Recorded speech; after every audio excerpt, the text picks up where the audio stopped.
नमस्कार, अनसुनी आवाज़ में आपका स्वागत है और आज हम मौजूद हैं देहरादून के बीच में।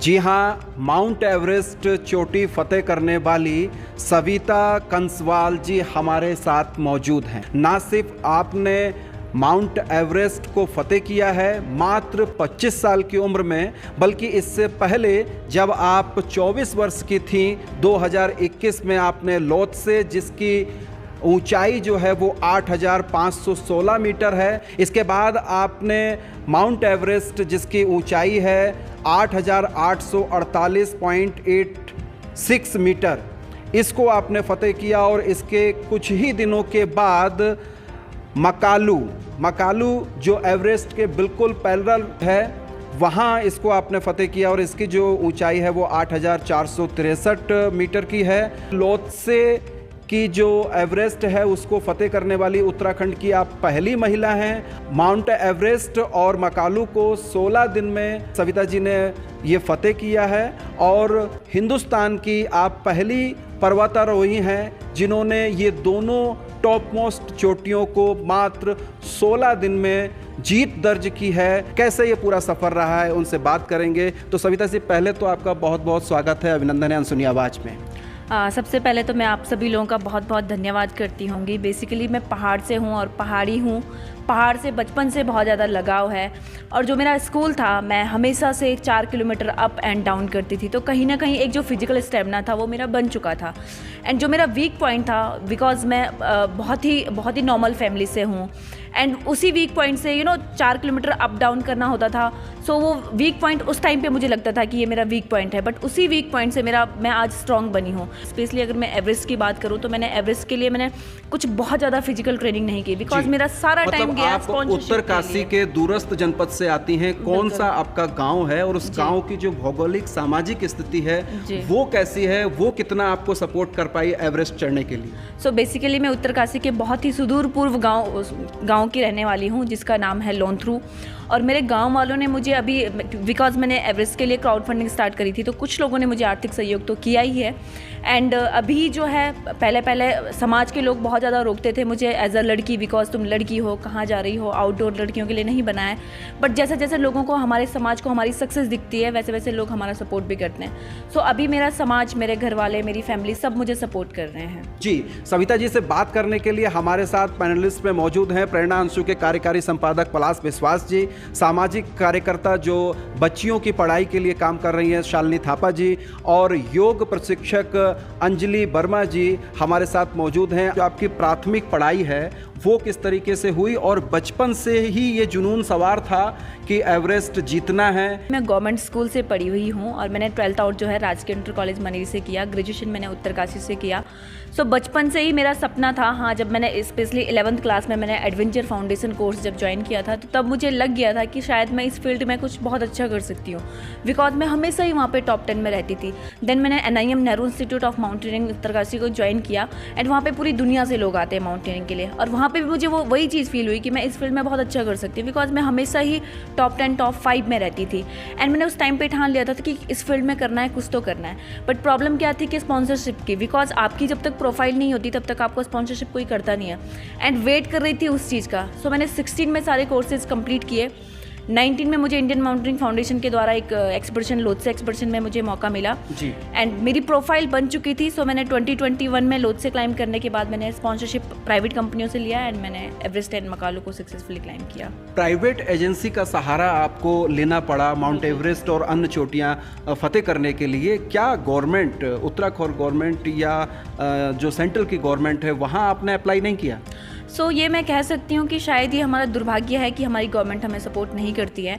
और मैं ये भी कहना चाहूँगी कि अभी तक मेरी गवर्नमेंट ने मुझे कुछ भी सपोर्ट नहीं किया और मुझे आगे उम्मीद है कि शायद मेरी गवर्नमेंट मुझे कुछ सपोर्ट करे। मैंने अपने प्राइवेट स्पॉन्सरशिप के लिए मैंने ट्राई किया एंड मैंने बहुत सारी, कम से कम मैंने 2000 कंपनियों को मेल किए होंगे, बट कोई रिप्लाई नहीं आया। देन मुझे इलारा कैपिटल प्राइवेट लिमिटेड कंपनी है जो कि लंदन में सेटल है, उन्होंने मुझसे स्पॉन्सर किया। उसके अलावा साम्राज्य ग्लोबल शिपिंग सर्विसेज है दिल्ली में। प्राइवेट डाईजी health care private limited company है and Omaxe private limited company है, तो इन्होंने मुझे एवरेस्ट के लिए स्पॉन्सर किया। मतलब सरकार की एक खामी है कि पहाड़ की कोई लड़की आगे बढ़ना चाहती है, पहाड़ का कोई नौजवान आगे बढ़ना चाहता है, तो सरकार कहीं पीछे हट जाती है, हाथ खींच लेती है, या जो उसको करना चाहिए वो अपना कर्तव्य पूरा नहीं कर पाती। बिल्कुल, मैं यही कहूँगी सर कि शायद हमारी जो गवर्नमेंट है वो अपनी रिस्पॉन्सिबिलिटियों को नहीं लेना चाहती है, एंड उसके बहुत सारे रीजंस हैं। मैंने बहुत बार ये अप्लाई किया था बट गवर्नमेंट ने अभी तक मुझे कोई सपोर्ट नहीं किया। बस मैं उम्मीद ही कर सकती हूँ कि शायद जो मेरे साथ हुआ आने वाले लोगों के साथ ना हो, और मुझे यही उम्मीद है कि कम से कम आने वाले लोगों को हमारी गवर्नमेंट सपोर्ट करे। एवरेस्ट चढ़ना अपने आप में ही एक कठिन काम है, एक लड़की होने के नाते आप इसको कितना चुनौतीपूर्ण तरीके से देख रही थी? जिस माहौल से मैं आई हूँ वहाँ से लड़कियों के लिए बाहर निकलना ही अपने आप में एक बहुत बड़ा चैलेंज था, बिकॉज मैं एक बहुत ही गाँव के माहौल से निकली हूँ और वहाँ पर लोगों को लगता था कि आउटडोर तो लड़कियों के लिए बना ही नहीं है। वहाँ पे लोगों को लगता था कि लड़की की उम्र 18 साल हुई, लड़की ने 12th आउट किया, ज़्यादा से ज़्यादा ग्रेजुएशन किया और लड़कियों की शादी करवा दी, और एक्चुअल में होता ही वही था। और जो समाज का प्रेशर था वो मेरे माँ बाप के ऊपर पड़ रहा था और मेरे मम्मी पापा का प्रेशर मुझ पर पड़ रहा था। सो मैं एक ऐसे माहौल से निकली हूँ, और अभी भी बहुत सारी लड़कियां हैं जो मुझे लगता है कि अपने फील्ड में बहुत अच्छा कर सकती है, बट उनको एक सपोर्ट की ज़रूरत है, एक पुश की ज़रूरत है। और मैं अपने समाज को एक मैसेज देना चाहूँगी, स्पेशली पेरेंट्स को एक मैसेज देना चाहूँगी कि जब तक आप अपने बच्चों को ट्रस्ट नहीं करोगे, अपने बच्चों पे ट्रस्ट नहीं करोगे, तब तक वो अपने आप को प्रूफ नहीं कर पाएगी। एक बार आप अपनी बेटियों पे, स्पेशली बेटियों पे ट्रस्ट करो ना, तो वो आपको ज़रूर उस ट्रस्ट का सक्सेस आपको दिलाएगी। सविता जी, एक बात आपने कही कि छोटी उम्र में 18 साल 17 साल की उम्र में पहाड़ में शादियां कर दी जाती हैं। आज सविता एवरेस्ट चढ़ चुकी है, 25-26 साल आपकी उम्र हो चुकी है। इस स्थिति में आकर अब आप मैरिज या कैरियर? Of course career. बिल्कुल। मतलब शादी की ओर अभी रुझान नहीं है, या जब एक सक्सेस मिल जाती है, आमतौर पर कहते हैं कि एक सक्सेस मिल गई है तब हमको सेटल्ड हो जाना चाहिए, तो अभी आपको क्या लगता है कि अभी और काम करना है या समाज के इस दबाव को कि शादी कर लेनी चाहिए उसको स्वीकार करना है? नहीं सर, बिल्कुल भी नहीं। और बेसिकली मैं अगर सच बताऊं तो ये तो मेरी शुरुआत है माउंटेनियरिंग में, अभी तो मैंने स्टार्टिंग करी है। मुझे अभी बहुत सारे सपने हैं मेरे जो मुझे पूरा करना है, बिकॉज अगर शादी ही करनी होती तो मैं एवरेस्ट कभी नहीं चढ़ती। लड़कियों के पीछे एक दबाव तो रहता ही है ना, खास तौर पर। डेफिनेटली रहता है। और हमारे इस दबाव को सविता ने किस तरीके से खारिज किया और अपने मुकाम को हासिल किया? सो मैं अगर बताऊं, अपना पर्सनल एक्सपीरियंस बताऊं, तो मेरे मम्मी पापा भी मुझे वही बोलते थे कि बेटा तुम्हें जो करना है तुम शादी के बाद कर लेना, बट ये एक्चुअल में होता नहीं है। और मैंने अपने मम्मी पापा को एक ही जवाब दिया कि आप लोगों ने मुझे पैदा किया है, अगर आप लोग मेरे सपनों के बारे में नहीं सोच रहे हैं तो मेरे ससुराल वाले कैसे सोचेंगे? हिमालय जो है यह भारत और चीन के बीच डिफेंस लाइन भी है, तो पूरी दुनिया भर की नज़र रहती है, सर्विलियंस भी होता है टूरिज़्म के साथ साथ, और वाटर रिसोर्सेज हैं हिमालय में। इस दृष्टि से माउंटेनियरिंग बहुत महत्वपूर्ण है, लेकिन भारत सरकार और राज्य सरकार की कोई मदद नहीं है।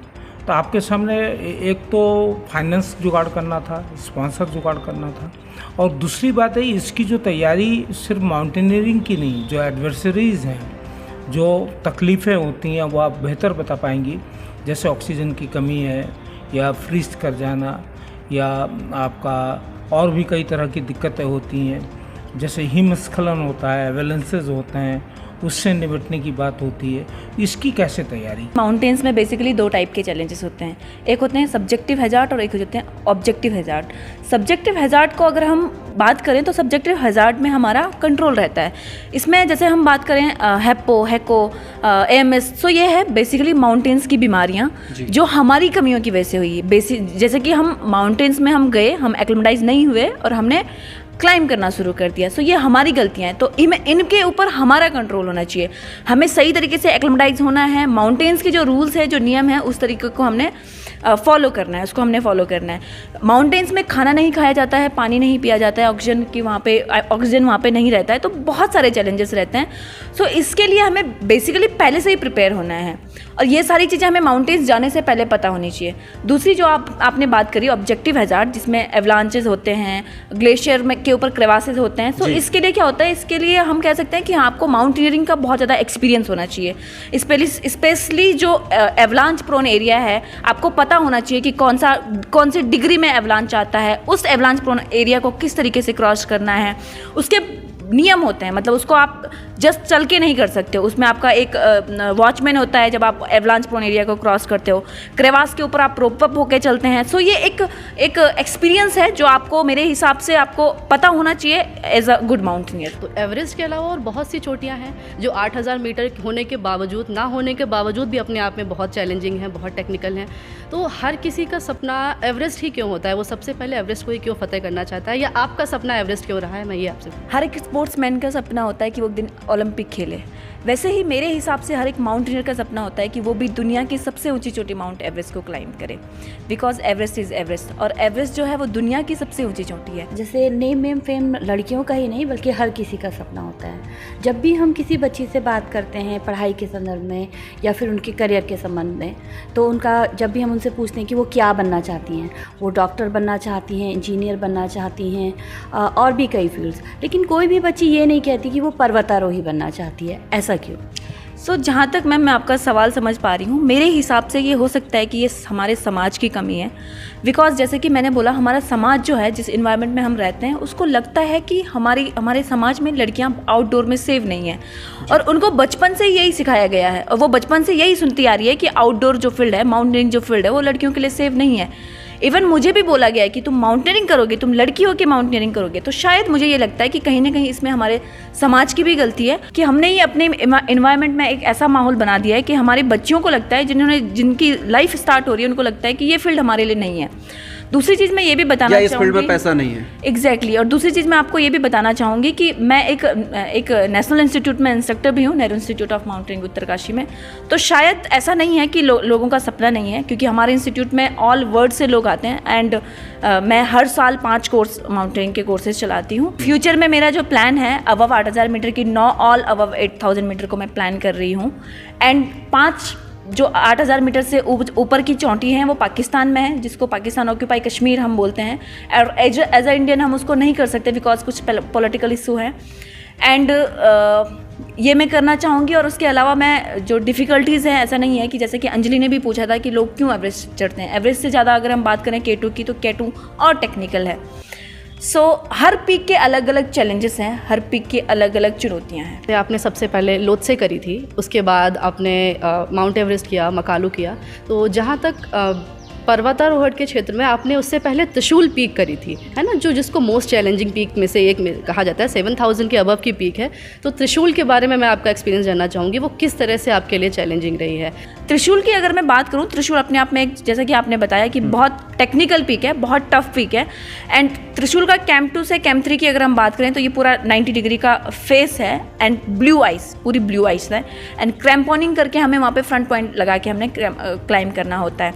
सो बेसिकली जैसे माउंटेन्स में एनर्जी नहीं रहती है, खाना नहीं खाया जाता है, तो हमारे पास इतनी एनर्जी नहीं रहती है कि हम फ्रंट पॉइंट मारें। तो वो चीज़ें क्या है कि वो डिफ़िकल्टी है वहाँ की। बट यही बोलूँगी कि किसी भी पीक को हमें ईजी तो स्पेशली नहीं बोलना चाहिए। जी, आपने कहा कि शरीर साथ नहीं देगा, बिल्कुल। तो शरीर साथ ना देने के लिए या कोई भी चोटी फतेह करने के लिए उम्र भी कहीं कोई बाधा होती है, या किसी भी उम्र में अगर आपका शरीर फिट है और आप जा सकते हैं? वो एक्चुअली मैं इसको कहूँगी कि डिपेंड करता है कि आपने अपनी बॉडी को कितना फिट रखा है। बहुत सारे माउंटेनियर अभी मेरे साथ एवरेस्ट में एक 54 ईयर के थे USA से।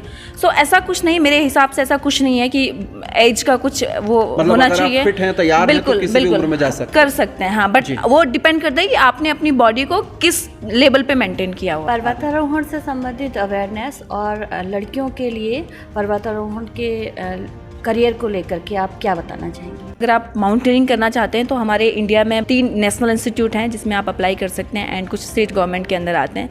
आपको वहाँ से कोर्सेज करने हैं, एंड अगर आपका माउंटेनियरिंग में इंटरेस्ट है तो मैं आपको एक ही चीज़ बोलूँगी, न सिर्फ लड़कियों के लिए, सभी के लिए मेरा ये मैसेज है कि आप माउंटेनियरिंग करो बट रिस्पेक्ट के साथ, बिकॉज माउंटेन्स इज़ माउंटेन्स। उनको एक सेकंड नहीं लगेगा हमें डिस्ट्रॉयड करने में, बिकॉज हम उनके सामने कुछ भी नहीं है।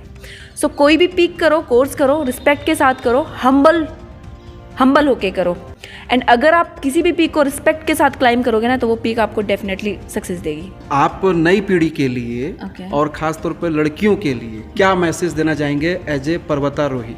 जो आप करना चाहते हो वो आपने करना है। वो आप जब आप सोचोगे, जब आप उसके पीछे कंटिन्यू लगोगे, तभी आप उसको कर पाओगे। बहुत सारे लोग होंगे जो आपको रोकेंगे, बहुत सारे, इवन मैं कहती हूँ कि आपके समाज के, आपके इर्द गिर्द के लोग होंगे जो आपको रोकेंगे।